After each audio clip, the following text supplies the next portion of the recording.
আসসালামু আলাইকুম ভিউয়ার্স।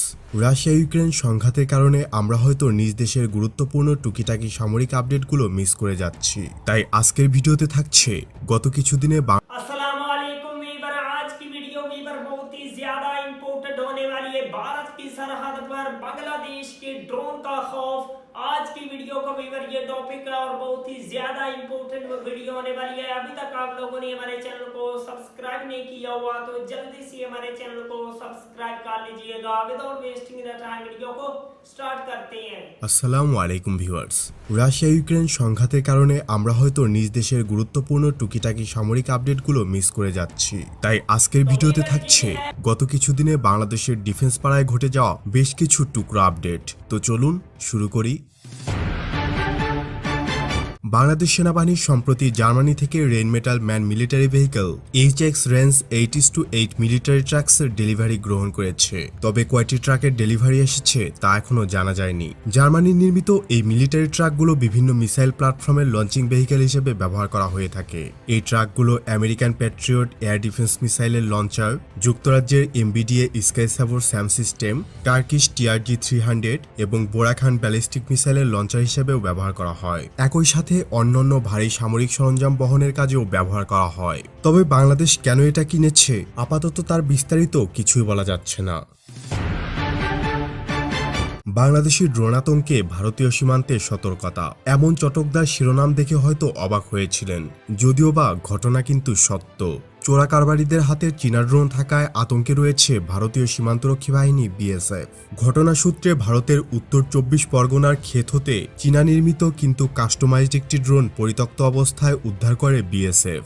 এরপর তারা জরুরিভাবে ড্রোনটির ব্যাপারে সংবাদ সম্মেলন করে। BSF এর ধারণা চীনা প্রযুক্তির সহায়তা নিচ্ছে বাংলাদেশ ভারতের চোরা কারবারিরা এবং এতে বাংলাদেশিদের সহায়তা করছে সীমান্তে এপারে থাকা ভারতীয়রা। সম্ভবত গাঁজা কিংবা সোনার বার নিয়ে ড্রোনটি আকাশে উড়েছিল, কিন্তু সিগন্যাল লস হওয়ায় তা পরিত্যক্ত হয়। খুব ভালো মতো লক্ষ্য করলে রাতে ট্র্যাকিং এর জন্য এতে LED স্ট্রিপও লাগানো হয়েছে। ড্রোন আতঙ্কে থাকা BSF চীনা ড্রোনের উপস্থিতি নিয়ে যথেষ্ট শঙ্কিত। একে তো বাংলাদেশে চীনের অর্থনৈতিক ও সামরিক উপস্থিতি, অন্যদিকে চোরা কারবারিদের হাতেও চীনা ড্রোনের উপস্থিতিতে BSF বেশ নড়েচড়ে বসেছে। বাংলাদেশ বিমান বাহিনীতে অতি শীঘ্রই air defence system, attack helicopter, drone এবং কিছু ইলেকট্রনিক্স সংযুক্ত হবে বলে জানিয়েছেন প্রধানমন্ত্রী শেখ হাসিনা। বিমান বাহিনীর জন্য ক্রয়কৃত বাংলাদেশ বিমান বাহিনী তাদের পুরাতন একটি C-130B হারকিউলিসকে অবসরে পাঠিয়েছে।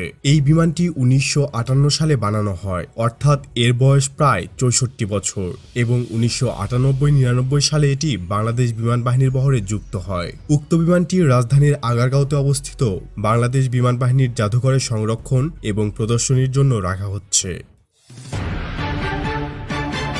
সুইডেনের স্টকহোম ইন্টারন্যাশনাল পিস রিসার্চ ইনস্টিটিউটের প্রকাশিত আর্ম ডাটাবেস হতে প্রাপ্ত তথ্যানুসারে বাংলাদেশ সেনাবাহিনী চীনের নির্মিত VT-5 লাইট ট্যাঙ্কের প্রথম ব্যাচের ডেলিভারি পেয়েছে। সর্বশেষ 2021 সালের জুন মাসে ডেলিভারি পাওয়ার কথা থাকলেও করোনার প্রকোপ বৃদ্ধি এবং অন্যান্য কারণে ডেলিভারি পিছিয়ে গিয়েছে। সর্বশেষ এই বছরের জানুয়ারিতে প্রথম ব্যাচ এসেছে বলে জানা গেছে। লেবাননে জাতিসংঘের শান্তিরক্ষা মিশনের আওতায় নিয়োজিত বাংলাদেশ নৌবাহিনীর টাইপ 056 গাইডেড মিসাইল করভেট বানৌজা সংগ্রাম তুরস্কের মেরসিন বন্দর ভিজিট করেছে। এটি ইউনিফিল মিশন পার্টের অংশ হিসাবে একটি সফর এবং এর আগেও বেশ কয়েকবার জাহাজটি উক্ত বন্দর সফর করেছে। আর্মি অ্যাভিয়েশন স্কুলে হেলিকপ্টার চালনায় বর্তমানে বিভিন্ন বাহিনীর 10 জন প্রশিক্ষণার্থী অংশগ্রহণ করেছেন।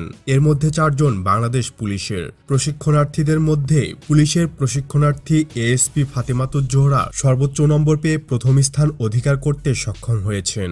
পুলিশের 4 জন প্রশিক্ষণার্থী ইতিমধ্যে তাদের একক উড্ডয়ন সফলভাবে সম্পন্ন করেছেন। তারা পাইলট হিসেবে পুলিশের অ্যাভিয়েশন উইংয়ে যোগ দেবেন। উল্লেখ্য, বাংলাদেশ পুলিশের জন্য রাশিয়া থেকে 2টি MI-17 হেলিকপ্টার ক্রয় করা হয়েছে। বাংলাদেশ সেনাবাহিনী এবং যুক্তরাষ্ট্রের প্যাসিফিক আর্মি কমান্ড কর্তৃক যৌথভাবে আয়োজিত শান্তি সহায়তা কার্যক্রমের ওপর একটি দ্বিপাক্ষিক অনুশীলন এক্সারসাইজ টাইগার লাইটনিং 3 এর মূল কার্যক্রমের উদ্বোধন অনুষ্ঠান রাজেন্দ্রপুর সেনানিবাসস্থ Bangladesh institute of peace support operation training অর্থাৎ বিপসটে অনুষ্ঠিত হয়েছে। 2017 ও 2021 সালে টাইগার লাইটনিং 1 এবং টাইগার লাইটনিং 2 যুক্তরাষ্ট্রে আয়োজন করা হয় এবং এরই ধারাবাহিকতায় তৃতীয় অনুশীলনটি বাংলাদেশে অনুষ্ঠিত হচ্ছে।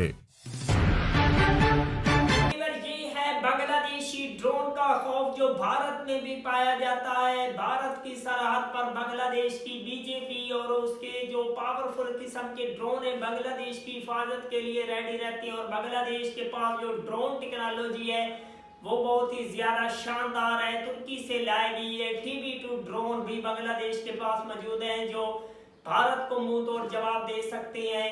इंशाल्लाह बांग्लादेश और भी ज्यादा जो पावरफुल किस्म के वेपन है उनको अपनी मिलिट्री का हिस्सा बनाएगा। अगर आप लोगों को मजीद इंफॉर्मेटिव वीडियो देखनी है तो जल्दी से हमारे चैनल को सब्सक्राइब कर लीजिएगा। मिलते हैं आपसे नेक्स्ट वीडियो में इंशाल्लाह, तब तक के लिए अल्लाह हाफिज।